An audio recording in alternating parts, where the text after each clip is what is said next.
नमस्कार. मी भाऊ तोरसेकर. तुम्ही बघत आहात प्रतिपक्ष. मित्रांनो, सध्या युद्धाचं वातावरण, युद्धविराम आणि ज्या सनसनाटी बातम्या येत आहेत त्यामुळे स्थानिक राजकारणाकडे थोडंसं दुर्लक्ष होतं. काही वेळेला ओझरता मी स्पर्श करतो, नाही असं नाहीये, पण नंतर लक्षात येतं की आपण जितकं दुर्लक्ष केलं तितकी ती बातमी फालतू नव्हती किंवा दुर्लक्ष करण्यासारखी नव्हती. आणि त्यामुळे आफ्टर थॉट म्हणतात की थोड्या वेळानंतर, काही वेळानंतर आपल्या लक्षात येतं की आपण बोलायला पाहिजे होतं, हे काहीतरी वेगळं आहे. त्यामुळे त्याच्यावर बोलावं लागतं. आणि असाच हा विषय आहे ज्याच्यावर मला वाटते 5-7 दिवस आधी मी बोलून मोकळा झालेलो आहे. अचानक एक बातमी आली, पहलगामचा सगळा काय तो धावपळ चालू आहे, अशा वेळेला एक बातमी आली की पुण्याच्या मोदी बागेमध्ये, जिथे पवार साहेबांचं स्वतःचं वैयक्तिक निवासस्थान आहे, अशा ठिकाणी त्यांनी आपल्या लाडक्या पत्रकारांना बोलावून एक अनौपचारिक गप्पा केल्या. अनौपचारिक गप्पा याचा अर्थ असा असतो मित्रांनो, मी अनेकदा सांगतो ते, की बोलावलेल्या मूर्खांचा आपल्या हेतूसाठी वापर करून घ्यायचा. आपण जे बोलतोय ते अत्यंत पवित्र सत्य आहे असं समोरच्यांना वाटावं, अशा थाटात बोलायचं. आणि मग त्यांनी बाहेर जाऊन बोंबलत ते फिरावं. आणि ज्या योगे आपल्याला हवी तशी प्रतिक्रिया येते की नाही हे चाचपडून बघायचं. याला अनौपचारिक गप्पा म्हणतात. म्हणजे उद्या त्या कोणीही, पवार बोलले होते बाहेर, तर त्याला विचारा, त्याला विचारा, सुशील कुलकर्णीला विचारा किंवा आबा माळकरला विचारा असं मी म्हटलं तर पवार साहेब कानावर हात ठेवतील. कुठे रेकॉर्ड केले का? नाही ना. मी तसं बोललोच नाही. त्यांनी काहीतरी चुकीचं ऐकून घेतलं वगैरे वगैरे करून हात झटकता येतात. अशा स्वरूपाच्या गप्पा किंवा अशा स्वरूपात माहिती देणं म्हणजे सूत्रांकडून आलेली माहिती म्हणावी, अशा प्रकारची माहिती असते, ज्याला अनौपचारिक गप्पा म्हणतात. अशा अनौपचारिक गप्पांमध्ये पवार साहेबांनी एक धक्कादायक माहिती दिली होती की आता अजितदादांबरोबर जायचं की नाही हे सुप्रियाताईंनी आणि इतरांनी ठरवायचं, त्यांच्या पक्षातल्या गटातल्या. बरेच लोक त्यांच्या पक्षातले हे अजितदादांबरोबर जायला उत्सुक आहेत आणि त्यांचे खेळीमेळीचे संबंध वगैरे आहेत वगैरे. विरोधी राजकारण करायचं की सत्तेचं राजकारण करायचं हे त्यांचं त्यांनी ठरवायचं, त्यांनीच निर्णय घ्यायचे. हे अनौपचारिक. त्यामुळे त्यावर प्रतिक्रिया काय येते जनमानसात हे चाचपडण्यासाठीच पवारसाहेब बोलले होते. ज्या वेळेला पवारसाहेब असं काहीतरी बोलतात तेव्हा ते नेमकं त्याच्या उलट करतात. हा त्यांचा 50-60 वर्षाचा राजकारणातला, सार्वजनिक जीवनातला अनुभव आहे. अर्थात नंतर ते सांगतात की जनहितासाठी, राष्ट्रहितासाठी वगैरे वगैरे आपण तसं केलं होतं, खोटं केलं, वाईट केलं, दादांत खोटारडेपणा केला वगैरे वगैरे सगळं असतं, पण ते जनहितासाठी केलेलं असतं, हा त्यांचा दावा असतो. आणि त्यामुळे आता दोन पवार एकत्र येणार याच्यातून जो गहजब माजला, त्यातून येणाऱ्या प्रतिक्रिया अजितदादांच्या गटातल्या असतील किंवा शरद पवार गटातल्या असतील, त्या चाचपणी झाली. आणि त्याच्या पलीकडे आपल्याला मानणारे किंवा आपली चमचेगिरी करणारे वगैरे असे जे कोणी आहेत, आपल्या जनानखान्यात पाळलेले बुद्धिजीवी आहेत, यांच्या रिएक्शन काय ह्या पण पवारांना चाचपडून बघायच्या होत्या. आणि त्यासाठी मग अनौपचारिक गप्पांचं आयोजन करण्यात आलं. आणि यथावकाशी बातमी गेली. आणि त्याप्रमाणे मग बाकीची पात्र असतात, रोहित पवार, तुमचे सुप्रियाताई, हे अपेक्षित प्रतिक्रिया द्यायला लागले. आणि गंमत लक्षात घ्या, बघायला गेलं तर जितेंद्र आव्हाडांनी काहीच प्रतिक्रिया दिलेली नाही अशी. तेव्हा सांगायचा मुद्दा असा की ज्या प्रकारे हा सगळा घटनाक्रम घडला मी सुद्धा त्याच्यावर ती आली बातमी मी तशीच्या तशी स्वीकारली आणि माझी पहिली प्रतिक्रिया दिली की यामध्ये सुप्रिया ताईंचाच गेम काकांनी करून टाकलाय, त्यांच्या जन्मदात्याने करून टाकलाय. गेल्या 4-5 वर्षाच्या राजकारणामध्ये पवार साहेबांनी जी काय सगळी महाराष्ट्राच्या राजकारणात पडझड करून तांबा काय ते मोडतोड तांबा पितळ करून टाकलेलं आहे, त्यामध्ये बघायला गेलं तर प्रत्यक्षात सुप्रियाताईंचा गेम संपलेला आहे. हे मी का सांगतो लक्षात घ्या.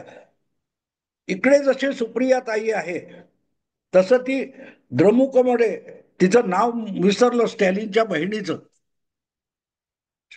बहिणीचं नाव विसरलो, जी लोकसभेत वगैरे निवडून आलेली आहे, ती सुद्धा करुणानिधींच्या कुटुंबातली परिवारातल्या 2 भावांच्या भांडणामध्ये कुठच्या बाजूला जायचं म्हणून साचपडत होती बिचारी. अंबाजगी असा काहीतरी नावाचा एक तिचा भाऊ होता, अंबाजगम वगैरे. आणि नाही, आळागिरी जो मला वाटते मनमोहन सिंगांच्या सरकारमध्ये मंत्री सुद्धा होत्या त्या राजाबरोबर. अळागिरी पण लाडका मुलगा होता स्टॅलिन, आणि स्टॅलिनकडे सगळा कारभार सोपवला जाणार म्हणून जो नाराज होता तो थोरला मुलगा होता ज्याचं नाव अळागिरी. आणि ही जी बहीण त्यांची, आता पटकन मला नाव आठवत नाहीये, ती पण राजकारणात आहे. आणि ह्या भावाबरोबर जावं की त्या भावावर जावं हे चाचपडत होती बिचारी. पण तिने अखेरीस निर्णय घेतला की आपण धाकट्या भावाबरोबर स्टॅलिन बरोबर जावं, आणि ती व्यवस्थित सेटल झाली केंद्रीय राजकारणामध्ये. ती व्यवस्थित सेटल झाली. दिल्लीच्या राजकारणामध्ये द्रमुकचं नेतृत्व हे आपोआप तिच्याकडे आलेलं आहे. नाव मला बिचारीचं आठवत नाही आता पटकन. असो, तर सुप्रियाताईंची अवस्था काहीशी तशीच होती. वडील केंद्रीय राजकारणात, धाकटा भाऊ इथे, तर आपण वारसा घ्यायचा तो कुठचा याचा तिला अंदाज बांधता येत नव्हता. आणि मध्यंतरी मुख्यमंत्री पद किंवा सत्तेपासून वंचित झालेले अजितदादा हे सत्तेत सहभागी झाले, तेव्हा इकडे गेलं तर असं जे चाललं होतं. मला एकदा आठवतं, राष्ट्रवादी शरद पवार गटाचं एक काहीतरी संमेलन होतं. त्यामध्ये एक पत्रकार संजय आवटे मला वाटतं, यांनी पण सुप्रियाताईंना दम दिला, हे दादा दादा करणं बंद करा, माझा दादा बंद करा, आम्ही भूमिका घेतली, तुम्ही भूमिका घ्या. म्हणजे एक पत्रकार जो आजच्याही एका दैनिकाचा संपादक म्हणून काम करतो, तो राष्ट्रवादी शरद पवार गटाच्या कार्यकर्ता पदाधिकारी संमेलनात जातो आणि त्या पक्षाच्या लोकसभा खासदाराला दमदाटी करतो की हे अजितदादांची बाजू घेणं बंद करा सुप्रियाताई, आम्ही भूमिका घेतली. म्हणजे तो एका वर्तमानपत्राचा संपादक आहे, ज्याला एक न्यूट्रल वर्तमानपत्र मानलं जातं. त्या वर्तमानपत्राने त्या संपादकांबरोबर आपोआपच शरद पवार गटाच्या बाजूने भाटगिरी करायला उभं राहायचं ही भूमिका घेतली. आणि तो सुप्रियाताईंना दमदाटी करत होता, तुम्ही पण भूमिका घ्या. असो, त्यामुळे या सगळ्या वडील आणि चुलत भाऊ यांच्या भांडणात सुप्रियाताईंचा बळी गेला. किंबहुना आपल्या मुलीच्या भवितव्यासाठी सत्तेपासून आपण वंचित राहतोय हे लक्षात आल्यानंतर बहुधा शरद पवारांनीच सुप्रिया सोडून बाकीच्या सगळ्या आपल्या निष्ठावंतांना भाजपकडे पाठवलं, सत्तेत बसवून घेतलं, पाहिजे तेवढी मंत्रीपदं मागून घेतली आणि काही दिवस भांडणाचं सगळं दाखवलं आणि आता ते एकत्र यायला तयार झाले. पण मधल्यामध्ये गेम झाला सुप्रियाताईंचा. ही माझी पहिली रिॲक्शन होती अनौपचारिक गप्पांच्या नंतर. पण असे विषय मी स्पष्ट करून सांगत असलो तर इथे स्पष्ट केल्यानंतर सुद्धा मला स्पष्ट होतात असं बिलकुल नसतं. त्याच्यात आणखीन काय राहिलं का याचा शोध माझं मन सातत्याने करत राहतं. आणि जेव्हा हे मी करत बसलो किंवा अनावधानाने होत असतं, तेव्हा माझ्या एक गोष्ट लक्षात आली की आपण सुद्धा प्रभावपतीत झालो. लोक म्हणतायत ते आपण सहजगत्या स्वीकारलं. यात काय वेगळं आहे का हे शोधण्याचा आपण प्रयत्न केला नाही. हे जेव्हा लक्षात आलं तेव्हा मी पवारांच्या या अनौपचारिक गप्पांचा वेध घेण्याचा प्रयत्न केला. आणि मला पहिली गोष्ट आठवली, शरद पवार याचा अर्थ जे बोलले तेवढं सोडून जगातल्या सगळ्या गोष्टी करू शकतात ते, पण जे बोलले ते करणार नाही. बोललं ते करणार. तुम्हाला आठवतं मित्रांनो, 2014च्या लोकसभा निवडणुका लागल्या असताना शरद पवार, मला वाटतं तेव्हा ते लोकसभेचे सदस्य होते. 2014ची निवडणूक लागली तेव्हा आधीच्या लोकसभेत माढा मतदारसंघातून शरद पवार लोकसभेवर निवडून आलेले होते. आणि त्यांनी अचानक जाहीर केलं, आता माझी 75 झालेली आहे, वय पाऊणशे झालेलं आहे आणि त्यामुळे कुठलीही निवडणूक लढवायची नाही असं मी ठरवलेलं आहे. आणि असं ठरवल्यानंतर 1-2 महिन्यात आलेल्या राज्यसभेच्या निवडणुकीचा उमेदवार होऊन शरद पवार राज्यसभेत गेले. आता दुसरी टर्म चालू आहे. सांगायचा हेतू असा की शरद पवार जेव्हा बोलतात तेव्हा त्यांचा हेतू काय, मग ते सांगतात नाही नाही मी डायरेक्ट लोकसभेची मतदारांकडून निवडणूक येते ती लढवणार नाही असं म्हणत ते राज्यसभेत गेले. नंतरही अगदी मराठा मंदिरची निवडणूक लढव, मराठी ग्रंथसंग्रहालयाची निवडणूक लढव, अशा निवडणुका लढवत राहिलेले. आणि अजूनही येऊ घातलेल्या राज्यसभा निवडणुकीत अजितदादा निवडून येणार नाहीत असा दावा आपला शरद पवार निवडणूक लढवणार नाहीत राज्यसभेची असं मानायचं अजिबात कारण नाही. 2026 मध्ये शरद पवारांची राज्यसभेची मुदत संपते आणि ती वाढवून पाहिजे असेल तर मग अजितदादांना सोबत घेणं हा एकमेव पर्याय आहे. आणि तो पर्याय स्वीकारायचा तर त्याची आत्तापासून जमिनीची मशागत केली पाहिजे. शरद पवार हे कृषी तज्ज्ञ आहेत, तुम्हाला माहिती आहे. तेव्हा त्यासाठी 2026ला ज्याचं पीक कापायचं आहे त्याची मशागत आत्तापासून केली पाहिजे. काय 12-14 महिन्याची मशागत असेल ती करायची आणि परत एकदा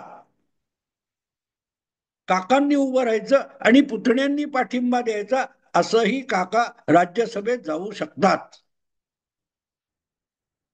आणि त्यासाठी मग निर्णय सुप्रियाने घ्यायचा आहे. आता सुप्रियाने निर्णय घेतला की नाही जायचं अजितदादा बरोबर, तरी काकांचं बिघडणार नाहीये. काका उभे राहतील आणि अजितदादा आपल्या पक्षाची सगळी राज्यसभेसाठी असलेली 40-42 जी मतं आहेत ती पवारांच्या पारड्यात टाकली तरी पवारसाहेब राज्यसभेत जाऊ शकतात. तेव्हा हा निर्णय मी घेतलेला नाही, हा सुप्रियाने घेतलाय. बरोबर जायचं की नाही, म्हणजे सुप्रियाताई बरोबर गेल्या तरीही शरद पवार राज्यसभेत जाण्यासाठी आवश्यक असलेली मतं त्यांना सहजगत्या मिळू शकतात, उजळ माथ्याने मिळू शकतात. आणि नसेल नसेल तर मग शरद पवार हे स्वतःच उभे राहतील सुप्रियाताईंच्या राष्ट्रवादी गटाचे म्हणून. पण अजितदादा गटाचे सगळे 41-42 आमदार आणि पवार गटाचे काय असतील ते 10 आमदार, असे 50-52 आमदार झाले तर काका राज्यसभेत पोहोचले. काका राज्यसभेत पोहोचले. ही एक गोष्ट शक्य आहे. मी शक्यतेचं बोलतोय, शक्यतेचं बोलतोय. कारण ही जित्याची खोड आहे मित्रांनो. जित्याची खोड म्हणतात त्याचं उत्तम उदाहरण म्हणजे शरद पवार. आणि त्यामुळे सुप्रियाने निर्णय घ्यायचा वगैरे बोलणं ठीक आहे, पण कशासाठी? विरोधाचं राजकारण नाही तर मग वैचारिक लढाई म्हणजे काय? वैचारिक लढाई ही कायम विरोधाचीच असते. रामभाऊ म्हाळगी असतील, बॅरिस्टर नाथ पै असतील, मधु लिमये असतील, डॉक्टर राम मनोहर लोहिया असतील, एकापेक्षा एक शेकडो भारतातले असे नेते तुम्हा अगदी पवारांच्या मंत्रिमंडळात असलेले गणपतराव देशमुख 7 वेळेला लोकसभेत 1957 पासून निवडून येत होते. वय थकलं, शरीर थकून गेलं तेव्हा त्यांनी निवडणुकीपासून बाजूला व्हायचं ठरवलं. विरोधाची लढाई करताना तांबड्या बसने रात रात काय ती लाल परी त्याने हा माणूस आमदार असताना फिरत होता. सत्तेत जाऊनच निवडणुका जिंकता येतात, निवडणुका जिंकण्याची मशागत करता येते, हे धादांत खोटं असल्याचा जिवंत जागता काय तो पुरावा असेल तर तो म्हणजे काय ते गणपतराव देशमुख आहेत. त्यामुळे विरोधाचं राजकारण, पवारांनी विरोधाचं राजकारण केलं केव्हा? जेव्हा विरोधाचं राजकारण करायची वेळ आली तेव्हा पक्ष फोडून पण परत एकदा सत्तेच्या मांडीवर जाऊन बसणं, मग 78 साली असो, 86 साली असो, 99 साली असो, पवारांचं सगळं राजकारण तुम्ही बघितलं तर वैचारिक फोडणी देऊन केलेलं सत्ता लोभाचं राजकारण आहे.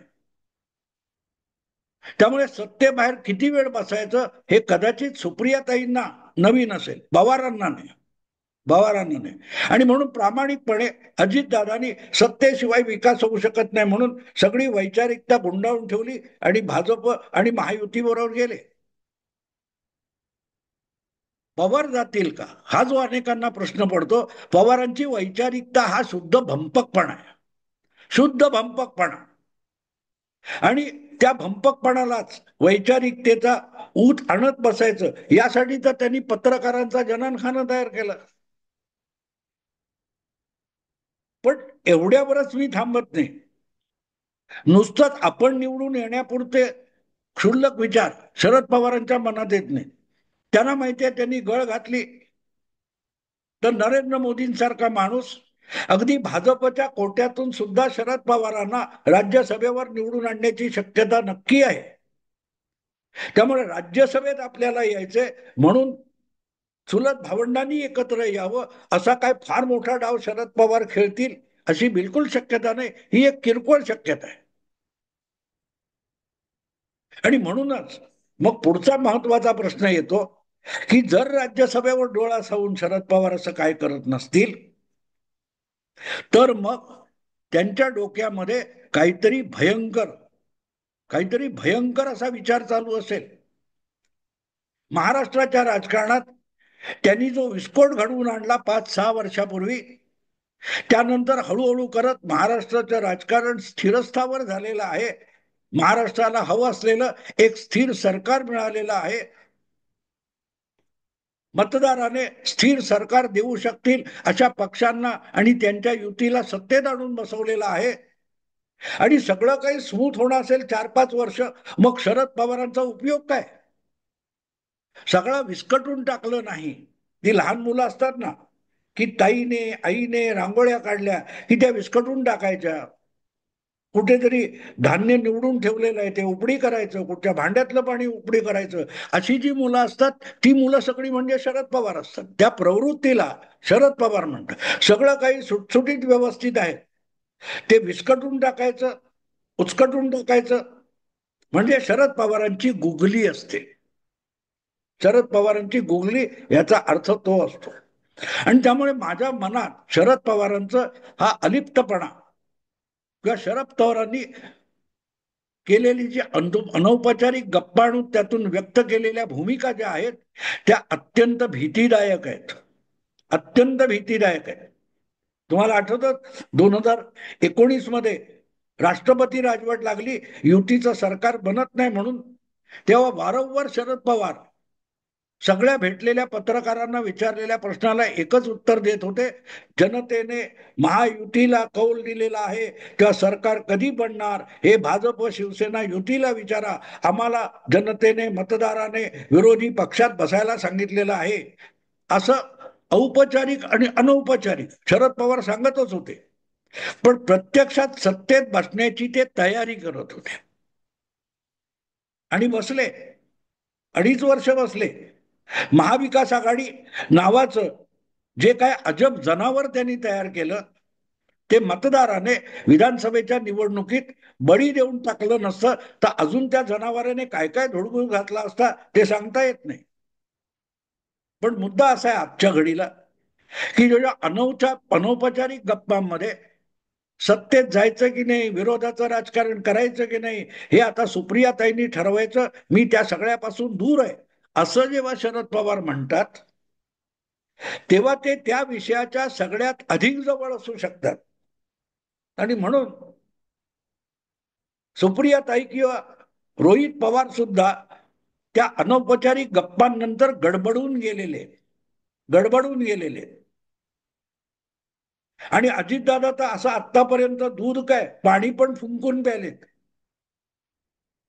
इतकं तोंड भाजलेलं आहे की काका जेव्हा पाणी म्हणून देतात तेव्हा फुंकून फुंकून हातात घ्यायचं की नाही इतके सुद्धा अजितदादा घाबरतात. अशा वेळेला पवार जेव्हा अनौपचारिक गप्पांमध्ये आता पक्षाचं भविष्य यापासून आपण अलिप्त म्हणतात, तेव्हा ते नुसत्या पक्षाच्या नित्यनेमाच्या कार्यक्रमात लुडबुड करण्याच्या तयारीत आहेत असं नाही होत.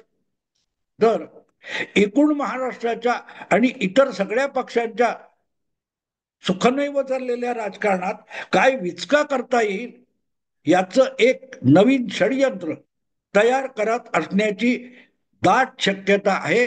एवढंच बोलून आज थांबतो. पुढचा इतिहास कसा उलगडतो बघू. आवडलं लाईक करा, शेअर करा आणि प्रतिपक्षाला सबस्क्राईब करा. नमस्कार.